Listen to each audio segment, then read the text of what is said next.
स्वागत आप सभी का ब्रेकिंग न्यूज चैनल में एक बार फिर से। तो आइए जानते हैं देश दुनिया की तमाम बड़ी खबरों को। पर उससे पहले आपसे निवेदन है कि आप इस वीडियो को लाइक कर दें, शेयर कर दें ताकि हमारा हौसला बढ़ता रहे। देश में कोरोना संक्रमित मरीजों का आंकड़ा 49,33,578 के पार, अब तक 80,881 की मौत। जी हां, देश और दुनिया में कोरोना के केस लगातार बढ़ते ही जा रहे हैं। ताजा आंकड़ों के मुताबिक देश में अब तक 49,33,578 संक्रमण के मामले सामने आ चुके और एक्टिव केस 9,92,126 हैं, जिसमें से अभी तक 80,881 लोग अपनी जान गंवा चुके। वहीं इसके बीच अच्छी खबर ये भी है कि अब तक 38,48,497 संक्रमित मरीज ठीक भी हो चुके। दुनिया भर में कोरोना वायरस की वजह से कुल 9,32,754 लोगों की जान जा चुकी है, जबकि वायरस से संक्रमित लोगों की संख्या 2,92,96,529 हो गई है। इनमें एक्टिव केस 72,46,671 हैं और खुशी की बात यह है कि अब तक 2,11,23,105 लोग ठीक हो चुके हैं। चीन से तनाव के बीच भारतीय सैनिकों के लिए भाभा कवच तैयार, दुश्मन की गोली होगी बेअसर। जी हां, लद्दाख में चीन के साथ वास्तविक नियंत्रण रेखा पर जारी तनाव के बीच भारतीय सैनिकों के लिए खास तरह का कवच तैयार किया गया है। इसको पहनने के बाद दुश्मन की गोली भी बेअसर साबित होगी। दरअसल यह रक्षा कवच है बुलेट प्रूफ जैकेट। इस जैकेट को भाभा एडमिक रिसर्च सेंटर में तैयार किया गया है। ऐसे में इनका नाम भाभा कवच रखा गया है। भाभा कवच का उत्पादन हैदराबाद के मिश्रा धातु निगम लिमिटेड में किया जा रहा है। जानकारी दी गई है कि इन बुलेट प्रूफ जैकेट को अंतर्राष्ट्रीय मानकों के अनुसार तैयार किया गया है। ऐसे में ये इतनी शक्तिशाली है कि AK-47 की गोली भी इसे नहीं भेद सकती। वहीं इन्हें जांचने के लिए कुछ जैकेट पैरामिलिट्री फोर्स को दी भी जा चुकी है। दोस्तों, अगली खबर जानने से पहले आपसे एक रिक्वेस्ट है कि इस वीडियो को बनाने में मुझे बहुत ज्यादा मेहनत लगती है, तो इस मेहनत के लिए वीडियो को एक छोटा सा लाइक जरूर करें। पेरेंट्स के हाँ बोलने पर ही छात्र जा सकेंगे स्कूल, केंद्रीय स्वास्थ्य मंत्रालय ने जारी की गाइडलाइन। जी हाँ, केंद्रीय स्वास्थ्य मंत्रालय ने स्कूलों में पढ़ाई लिखाई को लेकर गाइडलाइंस की घोषणा कर दी है। केंद्रीय स्वास्थ्य और परिवार कल्याण राज्य मंत्री अश्विनी कुमार चौबे ने अपने ट्विटर हैंडल पर गाइडलाइन की एक तस्वीर शेयर की। स्वास्थ्य मंत्रालय ने स्किल ट्रेनिंग इंस्टीट्यूट उच्च शिक्षा संस्थानों के लिए स्टैंडर्ड ऑपरेटिंग प्रोसीजर जारी कर दिया है। टेक्निकल प्रोग्राम्स में कोर्स कराने वाले इन संस्थानों को 21 सितंबर से लैब खोलने की भी इजाजत मिल गई है। गाइडलाइंस के मुताबिक कक्षा में छात्रों के बैठने की व्यवस्था इस तरह से होनी चाहिए कि कुर्सी मेज की दूरी 6 फीट होनी चाहिए। कक्षा में अन्य जरूरी गतिविधियों के दौरान शारीरिक दूरी का ध्यान रखना होगा। टीचिंग फैकल्टी को इस बात का ध्यान रखना होगा कि पढ़ाई लिखाई के दौरान छात्र और अध्यापक मास्क पहने हुए हो। छात्रों को आपस में लैपटॉप, नोटबुक, स्टेशनरी शेयर करने की इजाजत नहीं होगी। खाना पकाने के लिए गरीबों को गैस से सस्ता विकल्प उपलब्ध कराएगी सरकार, जाने क्या है प्लान। जी हां, बिजली मंत्री RK सिंह ने कहा कि सरकार गरीबों की मदद के लिए खाना पकाने में व्यापक स्तर पर विद्युत के इस्तेमाल को प्रोत्साहित करने पर विचार कर रही है। बिजली मंत्रालय के बयान के अनुसार मंत्री ने कहा कि समाज के गरीब तबकों को उनकी रोजमर्रा की जरूरतें पूरी करने के लिए सस्ते विकल्प के रूप में बिजली उपलब्ध कराई जाएगी। इससे न केवल देश आत्मनिर्भरता की ओर अग्रसर होगा, बल्कि आयात पर निर्भरता कम करने में भी मदद मिलेगी। डीजल नहीं, CNG स्कूल बस का ही होगा रजिस्ट्रेशन।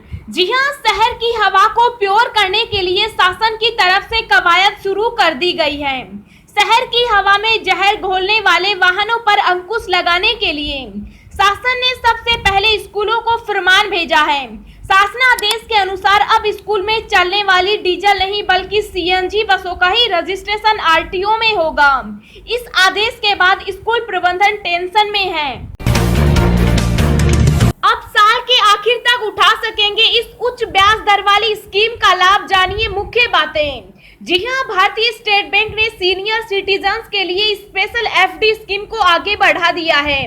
बैंक ने गिरती हुई ब्याज दरों के बीच सीनियर सिटीजन्स को उच्च ब्याज दर प्रदान करने के लिए इस योजना को लॉन्च किया था। इस समय बैंक ने कहा था कि यह योजना 30 सितंबर तक उपलब्ध रहेगी, लेकिन अब इसका विस्तार कर दिया गया है। अब यह योजना साल के आखिर तक उपलब्ध रहेगी। मास्क ना पहनने वालों पर सख्त हुई राजस्थान पुलिस, 2.5 लाख लोगों का चालान काटा। जी हां, राजस्थान में कोरोना के बढ़ते मामलों को लेकर पुलिस प्रशासन भी सतर्क हो गया है। अब राजस्थान पुलिस उन लोगों के खिलाफ तेजी से कार्रवाई कर रही है जो महामारी के नियमों का उल्लंघन करते हुए सार्वजनिक स्थानों पर मास्क नहीं लगाते हैं। मीडिया रिपोर्ट्स के अनुसार राज्य में कोरोना संक्रमण की रोकथाम के लिए सार्वजनिक स्थानों पर मास्क नहीं पहनने पर 2,54,000 लोगों का चालान किया गया है। राजस्थान महामारी अध्यादेश के तहत अब तक 6,60,000 से अधिक लोगों का चालान किया गया और 9 करोड़ रुपए से अधिक का जुर्माना वसूला गया। आम आदमी को झटका, जल्द बढ़ने वाली है टीवी की कीमतें, इतने फीसदी हो सकती है बढ़ोतरी। जी हां, टेलीविजन की कीमतें अक्टूबर से बढ़ सकती है, क्योंकि जो पिछले साल ओपन सेल पैनल पर 5% आयात शुल्क रियायत दी गई थी, वो इस महीने के अंत में समाप्त हो रही है। टेलीविजन उद्योग पहले से ही दबाव में है, क्योंकि पूरी तरह से निर्मित पैनलों की कीमतें 50% से अधिक बढ़ गई है। टिकटॉक के अधिग्रहण की दौड़ में ओरेकल ने मारी बाजी, माइक्रोसॉफ्ट का प्रस्ताव खारिज। जी हां, अमेरिका में लोकप्रिय वीडियो शेयरिंग ऐप टिकटॉक के अधिग्रहण की दौड़ में ओरेकल ने माइक्रोसॉफ्ट को पछाड़ दिया है। सत्य नडेला की अगुवाई वाली माइक्रोसॉफ्ट की टिकटॉक के अधिग्रहण की बोली को खारिज कर दिया गया है। अमेरिका के राष्ट्रपति डोनाल्ड ट्रंप ने टिकटॉक के अमेरिकी परिचालन की बिक्री के लिए 20 सितंबर की समय सीमा तय की थी। ट्रंप ने कहा था कि यदि 20 सितंबर तक टिकटॉक की बिक्री किसी अमेरिकी कंपनी को नहीं की जाती है तो इस ऐप पर प्रतिबंध लगा दिया जाएगा।